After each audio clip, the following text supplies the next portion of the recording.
હૃદય હલાવી નાખે એવું ભયંકર અકસ્માત સર્જાયું છે. આણંદ તારાપુર હાઈવે પર ભયંકર અકસ્માત સર્જાતા લક્ઝરી બસ આખી ચીરાઈ ગઈ હતી. તેમાં 3ના મોત, 15થી વધુ લોકો ઘાયલ છે. આણંદ જિલ્લાના પેટલાદ નજીક તારાપુર હાઈવે પર આજે સવારે 28 નવેમ્બર ટ્રક લક્ઝરી બસ વચ્ચે અકસ્માતમાં 3ના મોત, 15થી વધુ લોકો ઈજાગ્રસ્ત થયા છે.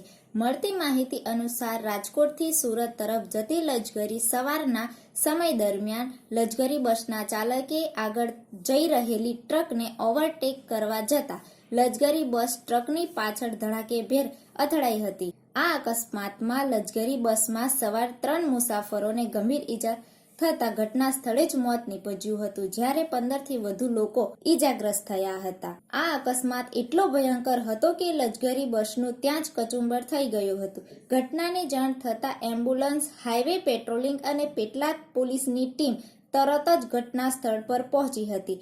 ઘાયલોને પેટલાદ સિવિલ હોસ્પિટલ ખસેડવામાં આવ્યા હતા અને 3ય મૃતદેહોને પીએમ માટે મોકલવામાં. હાલમાં પેટલાદ પોલીસે લક્ઝરી બસના ચાલક વિરુદ્ધ ગુનો નોંધી કાર્યવાહી હાથ ધરી છે. આ અંગે ટ્રક ચાલક ઘનશ્યામભાઈએ જણાવ્યું કે હું મારી ટ્રક લઈને તારાપુર ધર્મજ હાઈવે પર વડદલા પાટિયા નજીકથી પસાર થતો હતો. તે વખતે મારા ટ્રકની પાછળ લક્ઝરી બસ ધડાકેભેર ઘૂસી હતી. આ ઘટનામાં મને કઈ ઈજા નથી થઈ, પણ મારા ટ્રકને નુકસાન પહોંચ્યું છે.